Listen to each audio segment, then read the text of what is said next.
Y'all. And All right. Yes. Can't use it. I don't need it. I don't need this rehearsal. You do. Oh, what's up, everybody? So All right. it sounds weird because I am the one in. I'm not in charge, but I feel like I have the power. I've been passed the baton. Cedric's kind of hanging out and doing some producing for us tonight because we have a special guest.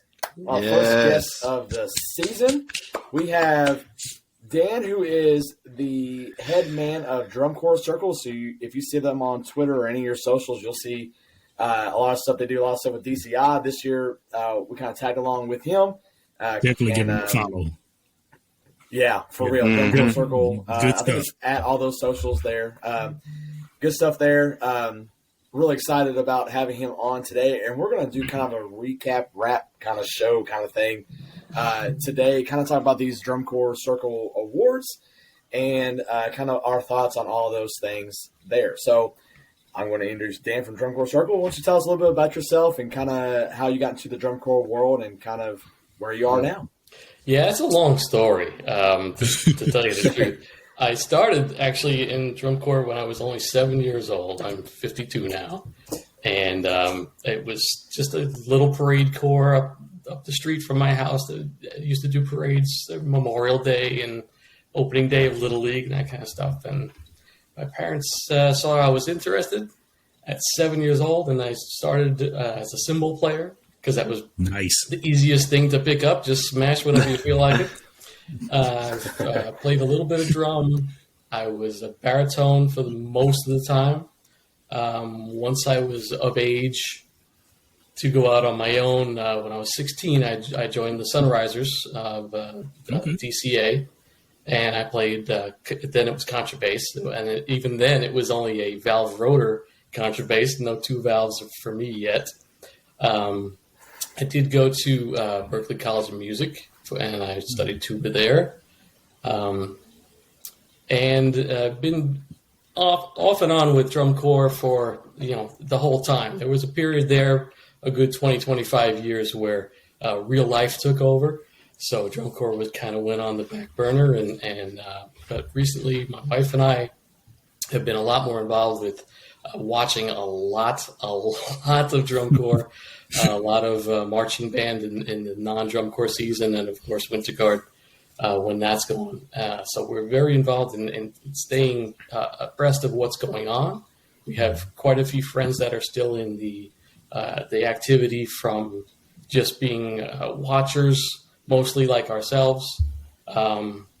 We have some informants, let's say, and certain organizations that help us out from time to time with some information. Nice. And recently, I guess it was about 6 years ago, I had the idea, maybe it was a little longer than that, had the idea of drum corps critic at the time. It started as a critique, and I was being more critical of what was going on in the field and what the judges were doing. And then I quickly saw that Drum Corps Planet and other Twitter handles and everything was kind of taking over that negativity, and that's the way it was being presented or be felt. A lot of people were telling me that it didn't need to be so critical. So I said, all right, let's just switch it up. Let's go to Drum Corps Circle, because it's really the way we look at it. It's really it is a circle. You learn an instrument or color guard equipment or something along the marching arts lines. Mm-hmm. You eventually wind up in a drum corps or an organization of some sort, marching organization. You get all of that experience, and you take it back to your school, if it wasn't a school that you were in. Mm-hmm. You use that experience to teach other kids. Mm-hmm. And eventually, maybe, in a lot of cases, you wind up as an educator yourself.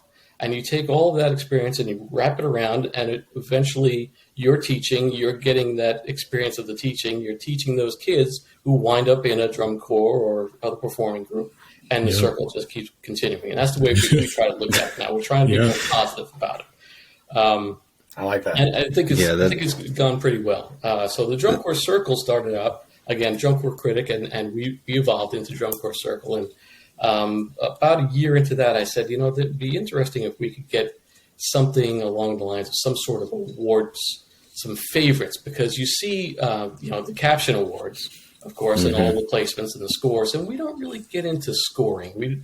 We'll look at some judging and see if there's consistency, if there's some problems there, where certain judges, and we know there are, that are Jay Missing fans of certain tours, and it kind of works out that way. Jay Missing, of course, is very very influential.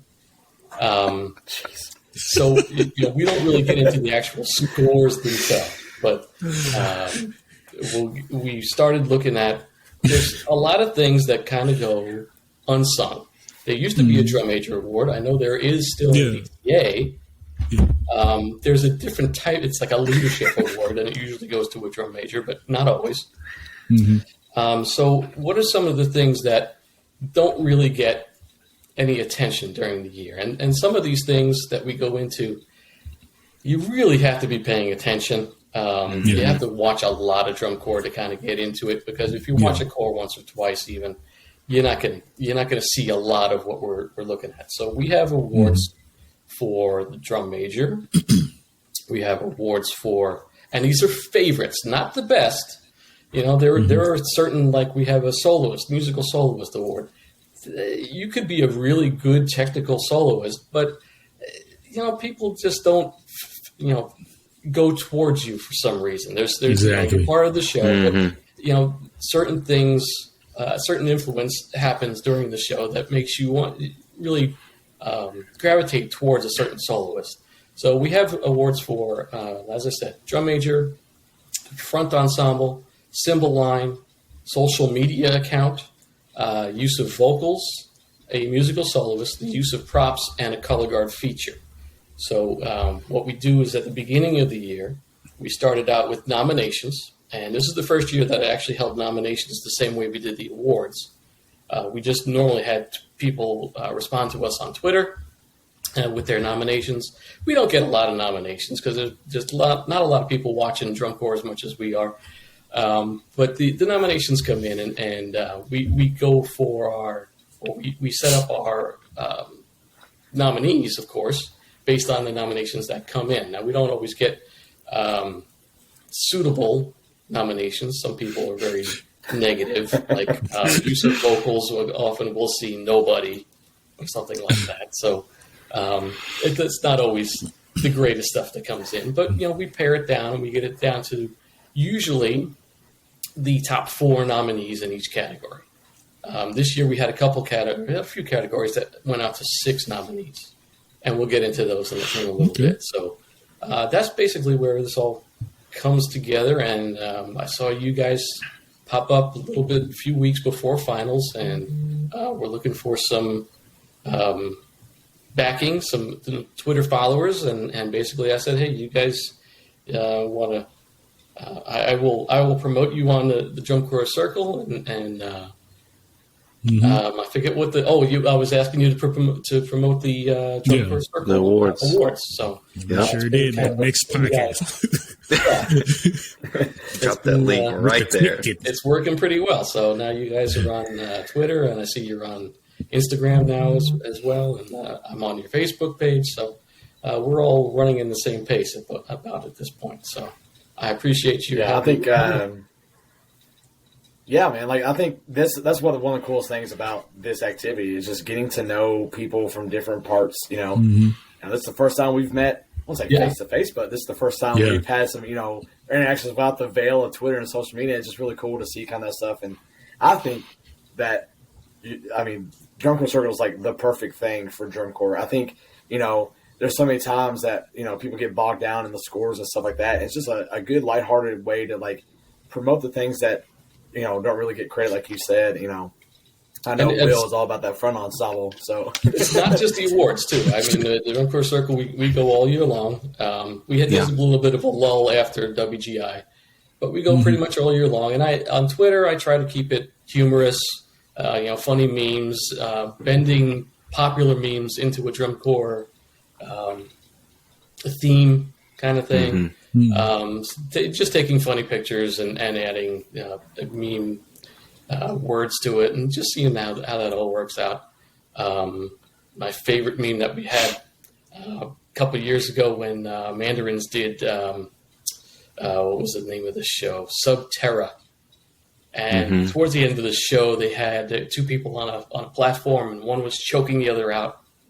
And I just tooling through the internet, I just found a picture of two dogs, one on top of the other, standing up, and it looked like he was choking the other one out. And I said, boy, this really looks like Mandarins. I have to use this somewhere. And I realized they were terriers. So not only was it Mandarins, but it was Subterrier instead of Subterrier. Like it filling your that lap. kind of That's stuff gets me. I mean, So that's the kind of stuff we'll run through all season long. My wife Christine handles most of the Facebook postings, and that's more of a curative site. We'll take stuff from all the other drum corps and all the other winter guards and things like that, and we'll repost and promote that way. So that's what you see mostly there. We don't do so much on Instagram because we don't get to a lot of shows. There's only 2 shows that are drivable from where we are in North Carolina. So we don't have a lot of our own photos that we can post there. So you don't see too much on Instagram, but Twitter for sure and Facebook too. Okay. well, like I it's said, kind of- I think it's yeah. Go ahead, I Zach. was just saying, kind of like us, we divide and conquer on our social media accounts, and I think it works out well for us. I do more of the Twitter stuff. Chris has been all up in the Instagram since we got it going, and Will kind of bounces back and forth between both of those, and then we all have access to the Facebook. Yeah, so I definitely think that being able to divide that and take some of the pressure of managing those accounts is a good thing. It's a lot. So, It is a lot. especially during the drum corps season. Then when you get to WGI season, I mean, it's like nonstop. When you have And guard like- and percussion, A our real wins. job. And you realize that's why these corps Yeah, have real life. Yeah. So 15 people on their social media teams. right, Mhm. it's crazy. All right, so let's get into it, man. All right. I'm ready to talk about this kind of stuff. So, like we said, Dan said we had the nominations and went from there, and then whittle it down to 4. Sometimes they had 6 for the finalists. So we're just going to go over the winners, kind of breakdown of kind of what we saw and kind of what we think about it and all that good stuff. So let's start with favorite drum major, which mine won. So we can talk about that and kind of There we go. We got Same the here. graphics and everything. We're looking professional here mostly. Asking you shall receive. Here's So your we wound graphic. up Yes. with 6 nominees for drum major for Phantom Regiment, Boston Crusaders, the Cavaliers, Cadets, Blue Stars, and Santa Clara. And the winner by a 52.8% vote was Genevieve Bettman from that's the cello soloist, was Geneva Lee from Phantom Regiment. Everybody enjoyed Geneva. She did a fantastic job.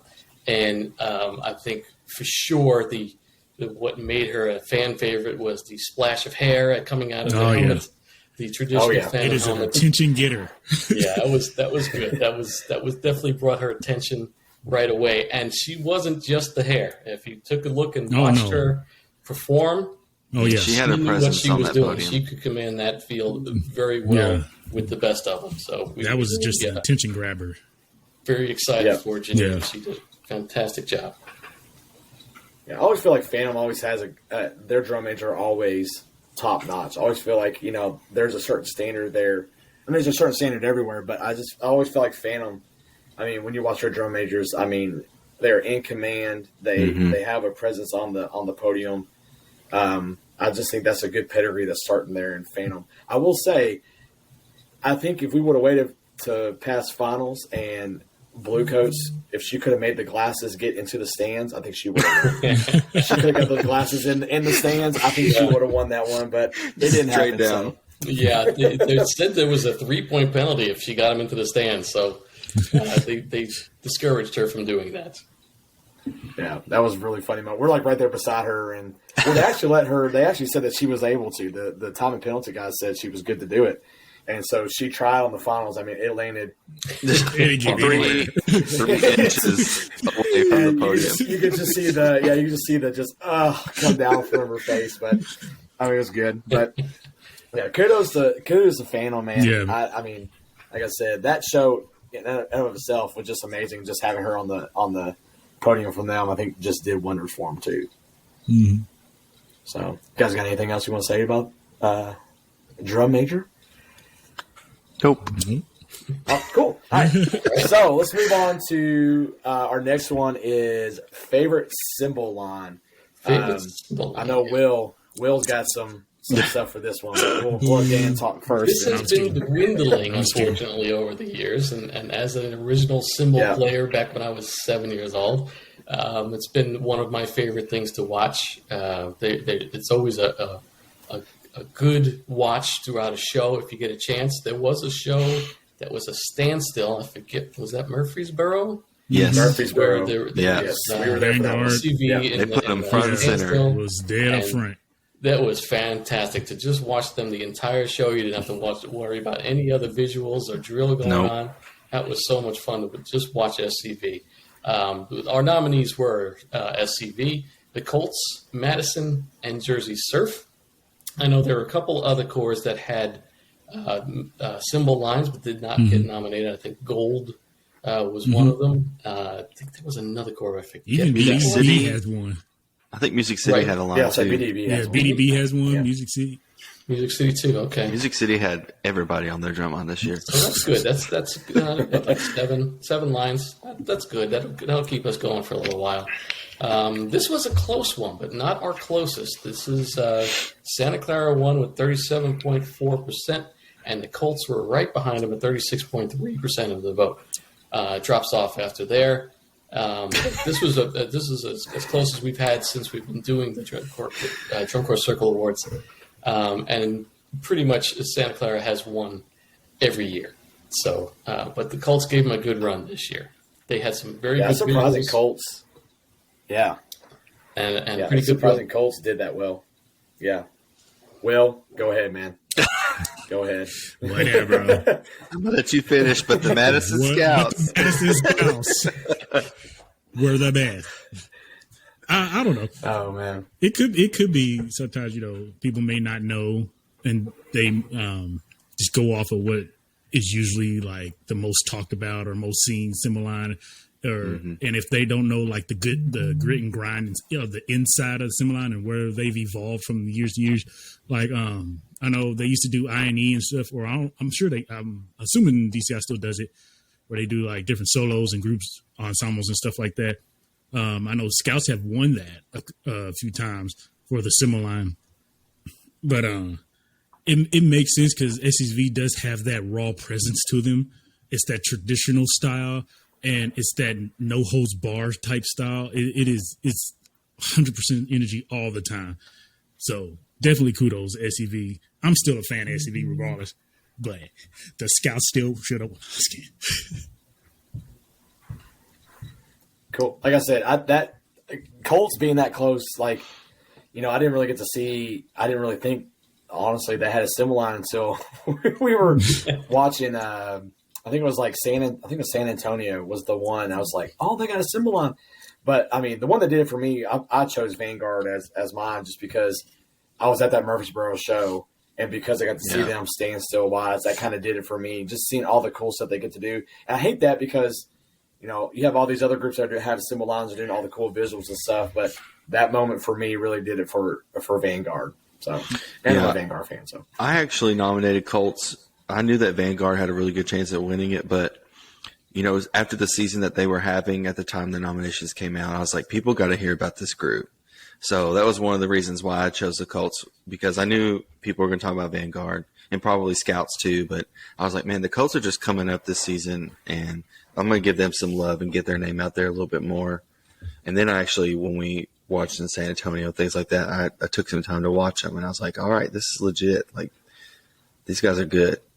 Not Vanguard good, but they're good. And I will say, I hope this award keeps going. Like you said, Dan, I know it's kind of dwindling as many lines that, some lines that we have, but I mean, it's one of those things. It's that old school throwback, that not a lot of people are tapping into anymore. And I just really hope that they keep on doing it, So, but yeah. All right. So let's move on to next one is best use of vocals. Best use of vocals. I thought this would have been a runaway, basically because only one of these was an actual live vocal. Everybody else was recorded. We have the nominees were the Bluecoats, the Mandarins, Carolina Crown, and the Cadets. And each of those shows did use their vocals effectively, I thought. And like I said, Mandarins were the only live vocals, so I thought they would run away with it. But this was our closest vote. The Bluecoats did take it. Bluecoats with the win at 32.9%.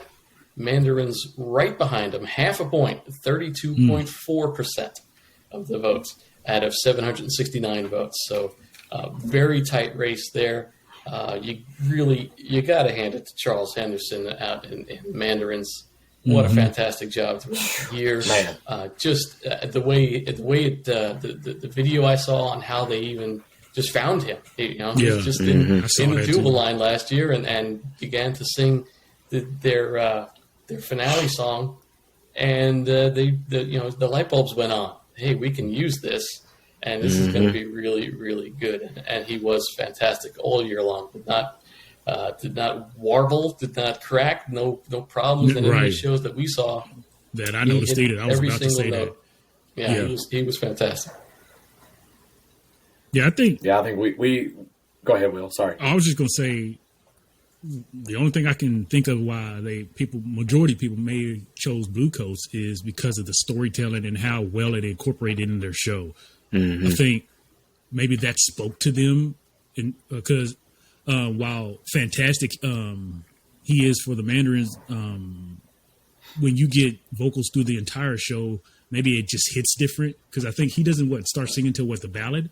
I think till after the ballad. Yeah, it's almost towards the end. Yeah, towards the end. So that's just my guess is why Bluecoats maybe had topped it. I mean, it has to be the fantastic narration for that show. Yeah, and they were featured throughout the entire program. So yeah.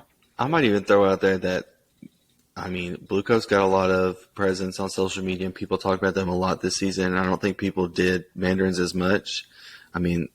For them to be a top 10 core the last couple of years, I think that they still might not be getting as much credit as they deserve. But Bluecoats are definitely in the spotlight as soon as they premiered that show, and those voiceovers were talked about from the beginning. But I was very happy to see that Mandarins almost pulled this one out because that was just unique, and we may not see or hear something like that live, that is, for a while. Agreed. Yeah, I would say that's the one. I mean, we were on that one from the jump, just how we heard it and just how good it sounded. And then we got to hear it live, and man, it just it was amazing. So kudos to them. A good job for Bluecoats for having some really cool narration and storytelling, and kudos to them for winning that one there. All right, let's move on to the next one, which is favorite front ensemble. Good. Okay, so that gets us. This is our fourth one. Yeah, this is the fourth one, and that's good because the last four we have a bit of controversy with the last four. So, favorite front ensemble. And I was like, Favorite front ensemble. Our four nominees were the Bluecoats, Cavaliers, SCV, and Blue Devils. And the winner, of course, was the Bluecoats with 39.8% as the favorite front ensemble. An outstanding job throughout the year. The reason we go with the front ensemble and not any other section of the corps is because the front ensemble really, I think, gets overlooked a lot. There's a lot that goes on in that front. Let them hear it in the back. Hear it in the back for the people in the back. To be that close to the stands to get that overlooked. Often, when you look at the percussion score, the award that goes, the Sanford Award, that is influenced so much by that front ensemble that people don't realize it's not just the battery that's getting this award. And I think the front ensemble deserves their own their own special award just to even out the playing field. Maybe separate between battery and front ensemble. Have two separate awards. I don't know if you can do that, but it's just you look through the history of where things were going and what a lot of people were saying about Boston this year, and what has happened actually to Blue Coats a few years ago in session 44, and it's repeated. The battery is outstanding.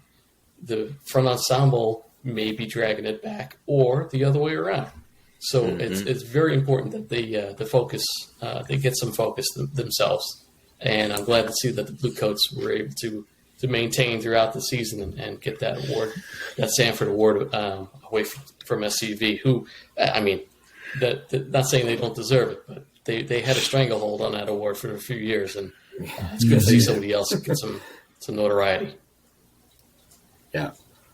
Yeah, I'm about to say, I know Will and Seth are big on, the groups they teach. I mean, front ensemble is just as big as part, if not bigger than the drum lines, and you can hear that. And so I know they were cool with this, because I know when we learned about that up in I think we were talking about our other episode, but when we learned about Blue Coats might be able to win it, we were all going crazy trying to figure out those numbers. And I mean, it was the a reason why we said that in the hotel. Yeah. I mean, the reason why we said it is because of the front ensemble. And always, I mean, Vanguard is always going to have a great front ensemble. They always do a fantastic job. It was cool to see some new blood this year. Not only in the Sanford Award, but also, Blue Coats getting the credit that they need for front ensemble. So, got anything to say, Will or Zach, about that one? I just think it's kind of interesting that the Cavaliers were in second place in the votes, and not SCV. Not to cut you off, the Cavaliers have done very well in this caption in the Drum Corps Circle Awards for since we've been doing it. They always seem to be fan favorites in some capacity each year. Because when you're talking about like what Drum Corps Circle does, and it's about the fan favorite. It ain't about the score. It ain't about all of that other stuff that gets SCV where SCV gets. And it's not to downgrade or say that SCV doesn't do those things that Colts or Cavaliers do, but if you think about it, Cavaliers are really known for, it's like, okay, what kind of trick are they going to do this year? Like the front ensemble has for many years, they've done split runs where they'll be on one marimba and they're all just rotating out within each other on the one marimba, like doing crazy stuff like that. And Blue Coats, man, they're so intricate in the sound quality that they create and just the palette choice that they choose. I think those become favorites because I do the same thing in indoors. Like, yeah, okay, RCC or somebody might win, but Strike Percussion might be my favorite. Like it'd be like the bottom two, or they'll have the coolest design show or something like that. So when you're talking about favorites, I completely understand this. And it's not the downgrade Blue Coats or Cavs either. They play notes and they play very, very well. And just like Chris said earlier, it is very good to see some new blood in for the Sanford, whatever. So yeah, definitely kudos to Blue Coats for everything they did this season. Great show. Yeah, definitely. All right, now we get into the fun ones where we have some sweeping action going on here. So let's go on to favorite musical soloist. All right, this is where for this one. Yeah, this is where things kind of go a little haywire. And the same thing happened last year with a different corps. But here's the deal. When we set up the voting, we like to keep it open. We don't want to limit people's activity with the awards. So there's no limit on the number of votes you can have. The only limit that we hope you would have would be the sportsmanship. So when we got to the soloist, the musical soloist, things kind of got off the chart. Our nominees were the baritone player in Boston, which we'll get into in a little bit, the guitar player at the Blue Coats, the tuba soloist at the Colts, the celloist for the Troopers, of course, the trumpet player for Carolina Crown, and the piccolo trumpet soloist for BD. And I really wanted to see how this all shook out because there were some non-traditional instruments here. And there's some different takes on types of solos, especially when it comes to Boston. Now, before we get too far into the actual awards, I want to talk about why this was controversial. We had, I'd say an average, I didn't take it out or look it up, but I say we have an average of about 850 votes per category. If you take out this one, the musical soloist votes had 2,594 votes compared to the others. Spam. Yeah, somebody got a little fun with the voting for the musical soloist at the very least. I'm not going to say it's what was the football Deflategate. It's something along those lines from the Boston area. But the baritone player for Boston did win with 74.6 of those 2,600 votes. So I'm not sure this one was particularly fair. The BD Piccolo trumpet player, she is, her name phenomenal was Noah Kobe. And she was outstanding. That piccolo trumpet is very difficult to play. Yeah, put it out in the middle of the football field and mic it at the same time. That is not fun. So she deserves a little bit more recognition there. I didn't get the name of the crown trumpet player, but he was outstanding all season long. Although Zach, I think, has a different opinion. Was it Zach? I thought when the ballad kicked in and he started with the lead on that trumpet, it just changed the whole the feel of the field, and it was outstanding. I thought a non-traditional instrument for troopers with a cello out on the field, and that was just the timbre of the sound with the horn line. Coming out of that cello was just outstanding. It made your heart melt every time you heard it. One thing I thought was funny with her, I didn't get her name here either, did I? No, that's Geneva.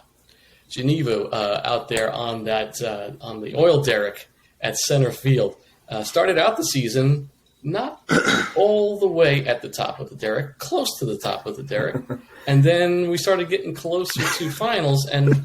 I imagine that the staff went to her, excuse me, Geneva, you're not afraid of heights, are you?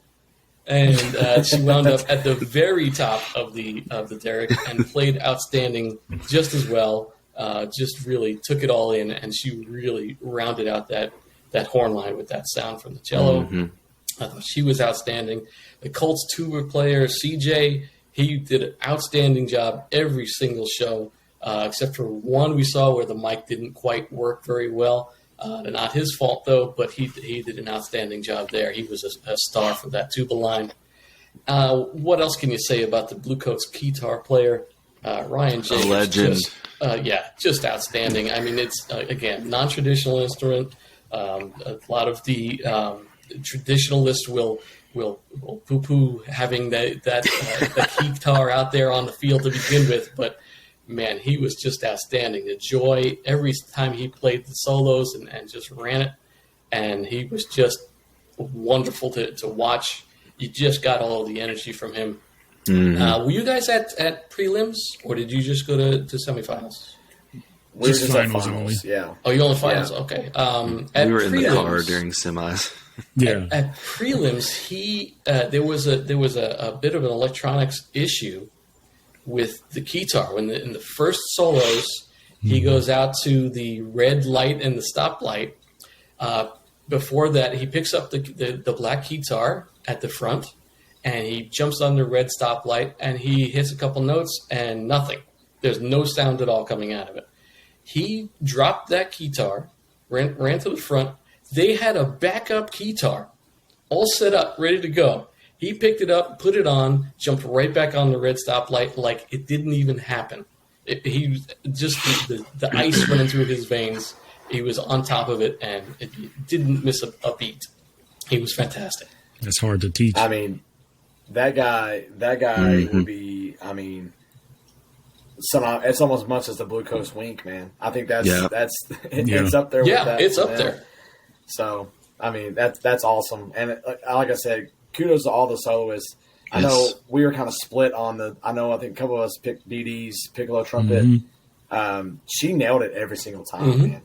Like every time. And I don't. And then my favorite. And I think Zach did this. I think Zach put the celloist for the Troopers. Just the different sound it brought for that. And Will and Sim might know this, but I think I know who influenced the Boston stuff. Y'all remember that guy back in 2014 and we got in a fight beside us? Oh my gosh, not that Yelling dude. "eat up Boston" like 15 times. Oh my gosh, it that was dude. him.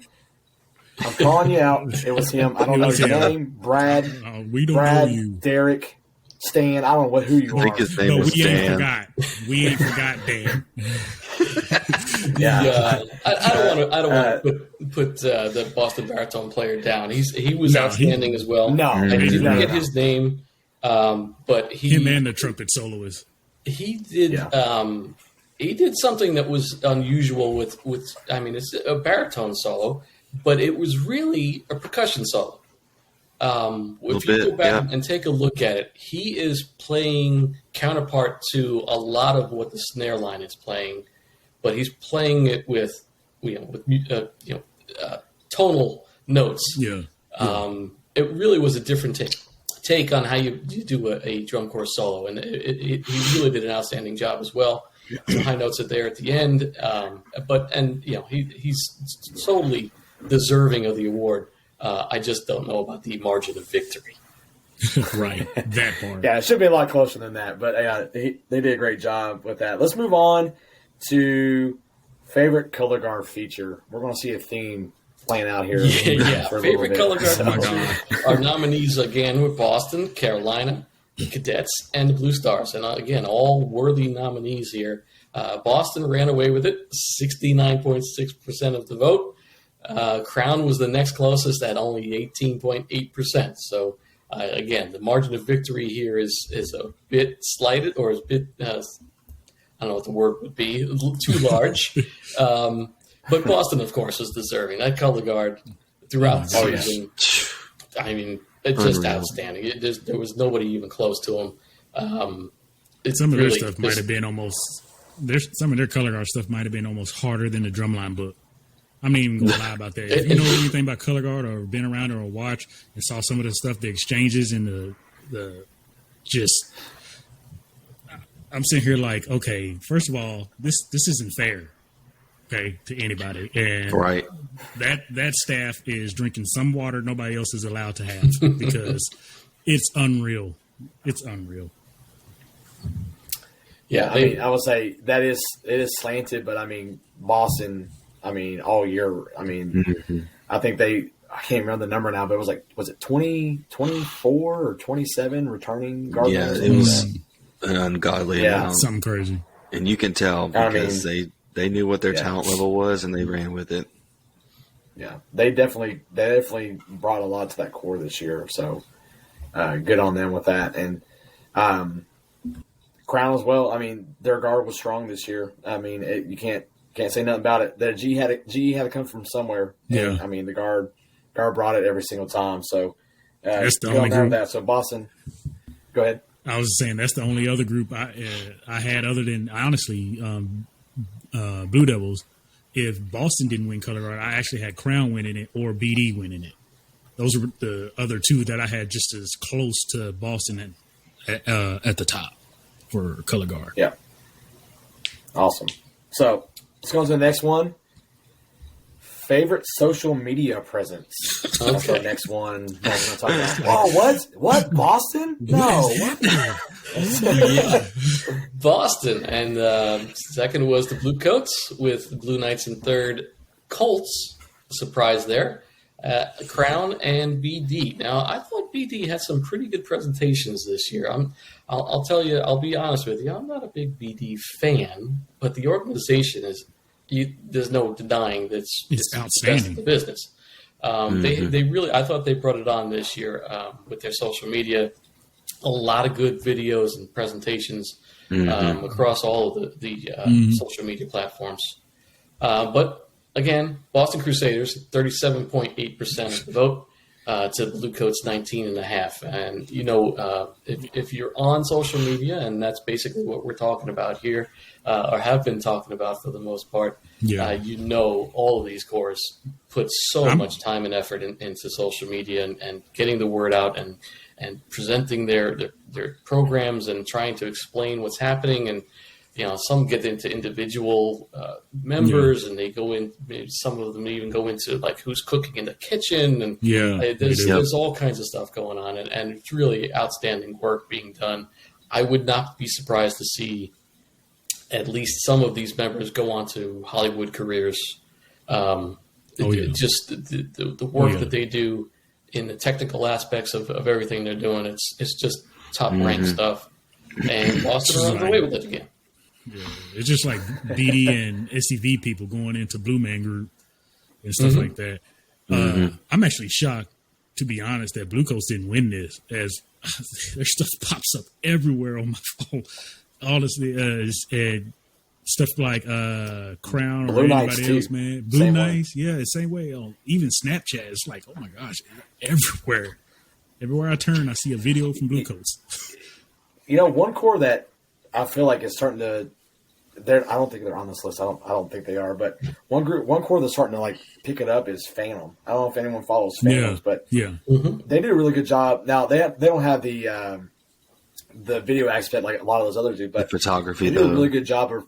Yeah, they do a really good job of promoting and getting the word out of people that are helping them and getting stuff going. And I think that goes a long way for them. So I'd be surprised to see where that social media one goes to.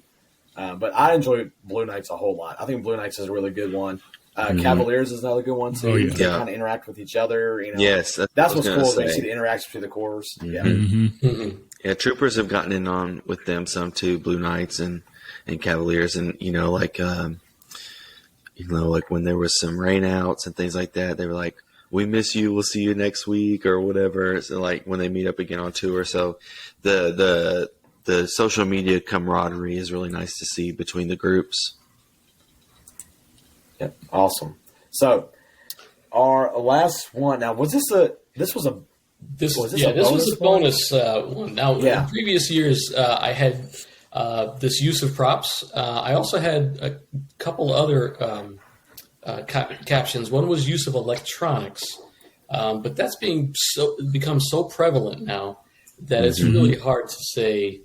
Who's doing this? Who's your favorite in this? Right. Everybody's doing it so well. It's hard to really determine. And really, the years that we did do it, Blue Coats just ran away with it. Every time we did it was Blue Coats because they are on the cutting edge of it. So I didn't use the use of electronics this year, and I also didn't use the color guard soloist. Not everybody has a color guard soloist. It's not always there. And I don't really remember many this year, although I wasn't really looking for it because I knew I didn't have the caption. But, sometimes you'll have a color guard soloist, like Boston when they had David chop off the head of Goliath, and things like that. But, he was outstanding as well, just in the color guard realm. But, you just don't see much of that. So I didn't include that. And so the use of props wasn't up for nominees. I did this all on my own for which corps I thought were doing an outstanding job with the use of props. So the nominees were Boston, the Blue Coats, Carolina Crown, Mandarins, BD, and SCV, who I thought would get more votes. And SCV coming in last with only 2.3% of the vote, while Boston ran away again, 45.7% to the Blue Coats, 29.9%. All of the corps doing outstanding work with their props. It's, again, one of those things that traditionalists try not to get involved in, but they can't seem to keep their attention away from it. So it is part of drum corps now. It's part of the marching arts now, and there should be some sort of award for it. So that's why we're here. So favorite use of props again goes to Boston. Yeah, I can't believe Mandarins didn't get more credit in this category, or more Yes. votes, I would Yeah, say, because you got that big old thing out there and they're spinning it and running through the gaps, and 1,000 miles an hour, like, golly. and it weighs what, like 3,000 pounds or something. And then they had the other ones on the side that they moved around and sat on and rode on and things like that. And it's like, come on. Yeah, I thought they did I know a y'all great saw job that.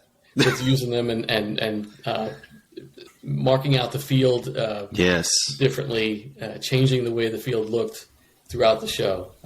They did an outstanding job there. Yeah, I'll say another one. You don't have them on there, but one of my other favorite ones was the Colts and the Silk Road and the use of their props in that one too. I thought they did a really good job with that. But yeah, I'm with Zach on that. I feel like Mandarins, man, that just watching them push that thing and just changing the field and using it to develop the story. Because I mean, like we were talking about the story, it kind of changes, but how do you keep showing that throughout? And they're changing it in a good way there. But Boston also did a good job with theirs as well. So there you have it.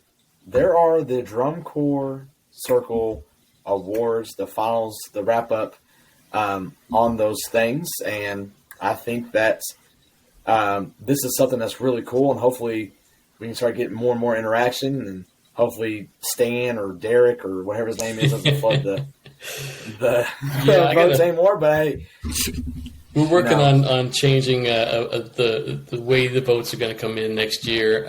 We have it set up so that you don't have to vote on every award, and we have it set up with no limitations. So I think what we'll probably wind up doing is just make everybody vote on every award, and that will slow some people down at the very least. Yeah. So we'll try to do that. Put some limits. that'd be good. That'd be a good change. So before we send it out, Dan, do you want to give a shout out of your socials and all that kind of stuff? And Oh boy! so we get that. I wish I thought of that beforehand. On Twitter, it's at Core Tweets. That's where it all started out. Instagram is Drum Corps Circle, as well as on Facebook, Drum Corps Circle. Again, you'll see a lot more memes posted on Twitter. A lot more curative items. Ooh, there we go. Curative items on the Facebook page. And we keep it going all year long. It does have a little bit of a lull after WGI, but Drum Corps season is always our busiest season. Yeah, you need the rest after a while. But yeah, we do want to thank, because a lot of our enjoyment of drum corps nowadays is through flow marching, and I know certain people have certain problems with their flow marching accounts, and their issues are their issues. We've been able to fix all of ours. It's really not too difficult to do. A lot of the times the problem is you and not them, but your frustration gets in the way. But flow marching is outstanding. They do a thankless job. Not always the greatest camera work, but we do get some variety there. And Box 5 Media, when that comes back around for band season, and we do want to thank them and make sure that they're included in this, because they help us keep an eye on everything that's going on. So thank you to them. And thank you to you guys for having me here. I appreciate your time today, and I'm glad you enjoy having the Drum Corps Circle Awards around, and we hope to keep doing it going into the future. Yeah. Yeah. Definitely some good I mean, stuff. I'll say this is probably one of my favorite things that Drum Corps social media wise that we have. It's just it's fun, and it's cool to see what people think, and it's not based on, of course, it's not based on what you feel here and here, right? So it's all about your feeling on what core you feel is doing the best, and you get into it all the time, and people fight and argue about it all the time, but this kind of settles the dust on some things with that. But if you're not following Drum Corps Circle on the socials, make sure you do that. We'll probably link some of them into the caption and all that kind of stuff, so you kind of see what that is. Give it a follow. Like he was saying, you guys are also doing WGI stuff and all that, so it's a full year kind of thing. So I just want to appreciate you coming on and yes, and sharing this with us and doing all that fun stuff. It's good to have some people on here besides these four old guys. Switch it up every once in a while. Hey, I'm not old. That's Talk old. about drum corps. So You old now. Zach's not old, but It's too late. we're getting there. If you ever wind Almost. up with H missing, I'd be happy to fill in if Zach can't make it. Balance out the average a little bit better there. Some continuity with that. So, Will and Zach, do you guys have anything you want to It was good. got to say or? No, this is Damn. what it's about. Yeah. Reaching out and finding other Yep. folks who have the common interest, and I've loved engaging and talking with you and some of our other social media friends like Intermission and Yeah. people like that as well. That's a good company to keep in this activity. So we're much appreciative to you guys and to you, Dan, as well. Great. Very Thanks. much. Very much. Yep. So that is it for episode 11. We have made it over the hump of 10 episodes, guys. And we have go. been canceled off YouTube. We've done it. Oh. We have done it. It's amazing. Successful with that. But anyway, I hope I didn't suck too bad with the hosting duties. Cedric's usually the one doing that. He'll probably give me an earful once we're done with it. But whatever. I have the power for a few more moments with that. So for myself, Chris, for Will, for Zach, and then, of course, Dan, our special guest from Drum Corps Circle, this has been – I get to do it. This has been episode 11 of On the Back Hash, and we are dut. Ow. Out. Madison still should have won.